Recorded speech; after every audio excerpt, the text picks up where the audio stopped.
Okay, so this is the second motor from the second car I purchased.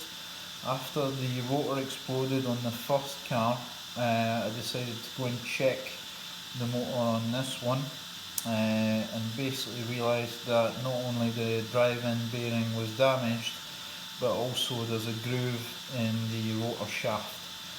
So I'm going to demonstrate now. There's excessive vibration and funny noise at certain RPM, and then the second part of the video I'll tear down the motor and I'll show the damaged bearing as well as the groove in the shaft. So here we go.